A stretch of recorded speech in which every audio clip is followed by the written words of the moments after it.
नमस्कार दोस्तों। बाबा बागेश्वर का दिव्य दरबार लगेगा कल बिहार में, यानी कि गोपालगंज में। कल 8 मार्च 2025 बिहार के गोपालगंज में बाबा बागेश्वर का दिव्य दरबार लगेगा। और ये उनका कार्यक्रम चल रहा बिहार में दूसरी बार। जब वो पटना आए थे पिछले साल, जिससे मैं भी वहाँ सम्मिलित था, 2 दिन तक तो मैं वहीं था, और तब उन्होंने वचन दिया था कि हम बिहार फिर आएंगे, और उन्होंने अपना वचन पूरा किया। और इस बार बिहार में गोपालगंज में रामनगर एक जगह है, वहाँ पर बाबा बागेश्वर का कार्यक्रम चल रहा है। और ये कार्यक्रम 5 दिवसीय है, यानी कि 10 मार्च तक, 6 मार्च से लेकर के 10 मार्च तक 5 दिन लगातार बाबा बागेश्वर बिहार में है। और अभी अभी उनका लाइव टेलीकास्ट भी चल रहा है, वो मैं देख रहा हूँ। मनोज तिवारी जी भजन गा रहे हैं, और साथ में रितेश पांडे और कुछ लोग कलाकार भी वहाँ मौजूद हैं। सबसे बड़े गर्व की बात तो यही है कि बाबा बागेश्वर ने आज से ठीक 10-15 दिन पहले कहिए अपने बागेश्वर धाम पर प्रधानमंत्री को आमंत्रित किया, और देश के राष्ट्रपति को आमंत्रित किया। उसी दिन से मुझे लगा कि ये लड़का सुपरस्टार है। इतना आसान नहीं है किसी संस्था का अपने जगह पर प्रधानमंत्री को और राष्ट्रपति को 4 दिनों के भीतर बुला लेना। इतना आसान नहीं है। इसके पीछे अगर किसी की शक्ति है तो भक्ति की शक्ति। भगवान तो सब जगह है, लेकिन भक्त, अभी धीरेन्द्र कृष्ण शास्त्री जैसा भक्त विरला ही कोई होगा। उन्होंने हनुमान जी की इतनी साधना की है कि भगवान उन पर प्रसन्न है। और तभी तो पिछले 4-5 वर्षों में से 3 वर्षों में उन्हें जो भी प्रसिद्धि मिली, वो प्रतिदिन दिन दुनी रात चौगुनी बढ़ती जा रही है। मेरा अपने जीवन पर जो प्रभाव है अमूल्य है। मुझे बदलने वाले बाबा बागेश्वर, उनका सबसे बड़ा देन है बाबा बागेश्वर का, जिसके लिए मैं उनका नाम बार बार लेता हूँ। मेरे आहार को उन्होंने शुद्ध किया। मेरे बहुत सारे दोस्त हैं जो बहुत चीज़ें रहते हैं कि मैं क्यों बाबा बागेश्वर में बोलते रहता हूँ। इसलिए बोलता हूँ कि मेरे आहार को शुद्ध किया बाबा बागेश्वर ने। ये तो एक समय था जब मैं भी मांस, मछली, अंडा, शराब, भांग, गांजा, सिगरेट, गुटखा सब खाया करता था। आज बाबा बागेश्वर आए तो लहसुन प्याज तक छूट गया।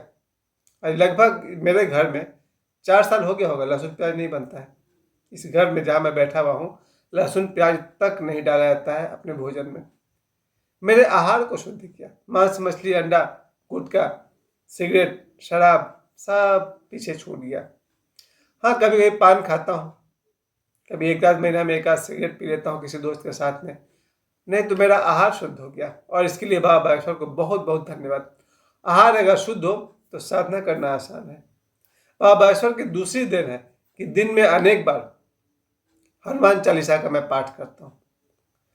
बाबा बागेश्वर का देन है कि मैं शिव चालीसा का पाठ करता हूँ, श्री रामचरितमानस का पाठ करता हूँ, और जहाँ तक हो सके मंगलवार और शनिवार को पंचमुखी हनुमान जी के मंदिर जाकर उनके दर्शन करता हूँ। ये मैं आपको इसलिए बता रहा हूँ कि कर से कर्म करो विधि नाना, मन राखो जहाँ कृपा निधाना। हमें अपने सांसारिक काम को करते हुए अपने मन को प्रभु में लगाना चाहिए।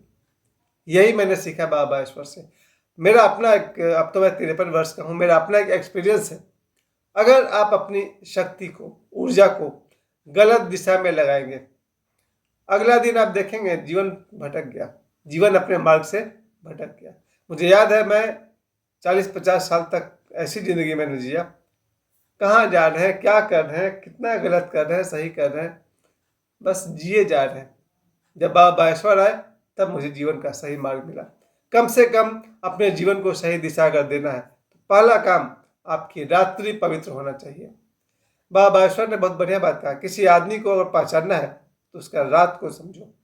अगर किसकी रात कैसी है वही बताता है कि वो आदमी कैसा है।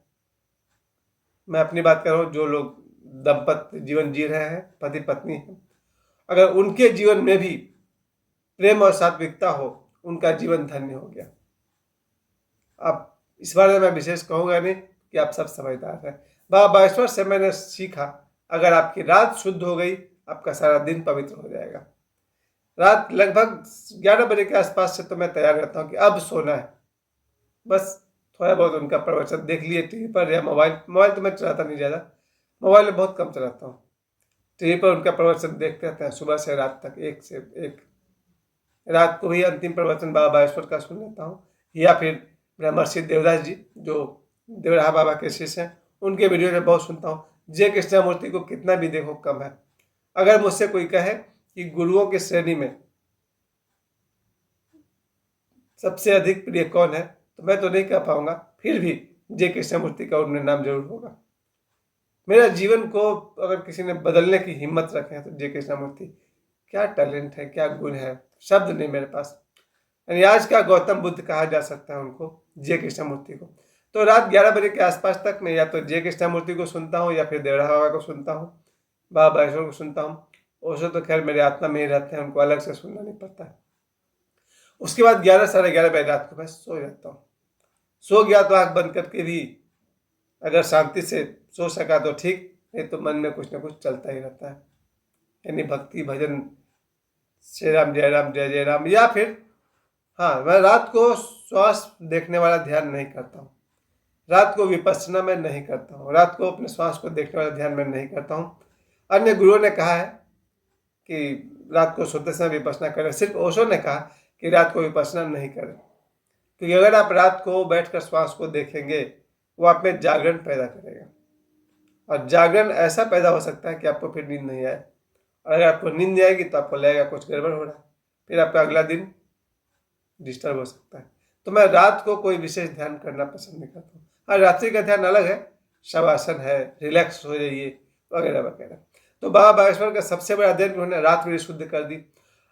सुबह रात को 11 बजे के आसपास से जब मैं सो जाता हूँ तो सीधे मेरी नींद खुलती है सुबह 5 बजे के आसपास।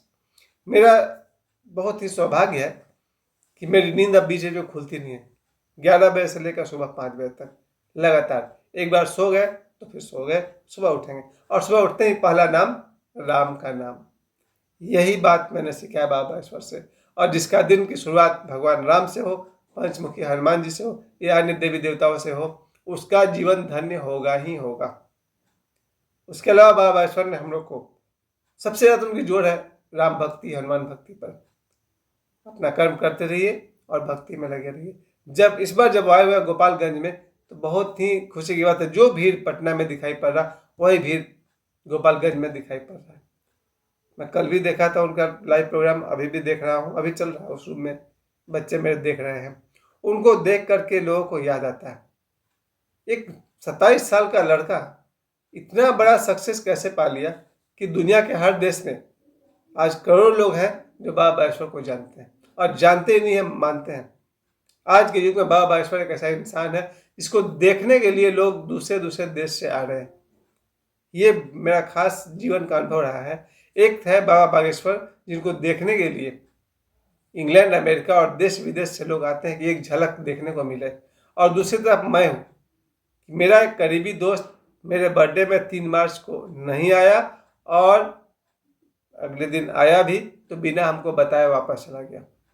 सोचिए, मेरा एक करीबी दोस्त मेरे बर्थडे पर नहीं आया, एक दिन बाद आया भी तो बिना हमको बताया वापस चला गया। तो कहाँ बाबा बागेश्वर और कहाँ हम, सीधी तुलना करके समझिए। तो ये मेरी कीमत है कि मेरे बर्थडे में कोई नहीं आ रहा। एक बाबा बागेश्वर है, उनके बर्थडे में कम से कम 4 जुलाई को मैंने देखा कि 2-3 लाख लोग तो जरूर पहुंच गए थे। मेरे बर्थडे में कितने लोग पहुंचे थे भैया? छोड़ दीजिए, 2 लोग, मेरी बेटी और मेरी पोती। खैर, वापस लौटते हैं। इस बात को समझना पड़ेगा मुझे कि मेरे बर्थडे में 2 लोग और बाबा बागेश्वर के जन्मदिन पर 2 लाख लोग। क्यों भाई, ये भेदभाव क्यों? मेरे बुलाने पर कोई पार्षद भी ना आए, बाबा बागेश्वर के बुलाने पर राष्ट्रपति, प्रधानमंत्री आ जाते हैं। ये भेदभाव क्यों? ये भेदभाव भक्ति का है। बाबा बागेश्वर इतने प्यारे भक्त हैं कि आज हमको लगता है दुनिया में वास्तव में उनको ना करोड़ लोग प्यार करते हैं। 600 करोड़ लोग में से हो सकता है 100 करोड़ लोग उनको प्रेम करते हैं। मीडिया में तो है ही, 1 करोड़ फेसबुक पर है, तो 1 करोड़ यूट्यूब पर है, तो 1 करोड़ इंस्टाग्राम पर है। रियल लाइफ में जिनके हाथ में मोबाइल नहीं है, कम से कम मुझे लग रहा है कि 700-800 करोड़ लोग दुनिया में रहते हैं। उनमें से 100 करोड़ लोग उनको प्रेम करते हैं, और 700 करोड़ लोग या तो उनके खिलाफ है या फिर नहीं जानते हैं उनको। खैर, हमारे जीवन का मकसद तो ये है कि बाबा बागेश्वर का दिव्य दरबार कल रहेगा। और दिव्य दरबार का महिमा क्या है? दिव्य दरबार की महिमा यह है कि हमारे भीतर विश्वास होता है कि हनुमान जी हैं, भगवान राम है, भक्ति है, ईश्वर है, देवी देवता है, इस दुनिया में वो सब कुछ है और उसके होने से हमारा सहयोग मिल सकता है। अगर किसी आदमी को पुरानी से पुरानी बीमारी हो जिसका उससे मार्ग नहीं सूझ रहा, दिव्य दरबार में अगर उसे बुला लिया बाबा बागेश्वर ने, उससे समाधान मिल सकता है। कोई अपाहिज है, कोई बीमार है, कोई भूत प्रेत से ग्रस्त है, वैसे लोगों को जो जिसको कहीं राहत नहीं मिल रहा है, बाबा बागेश्वर के दिव्य दरबार में उन्हें राहत मिलती है।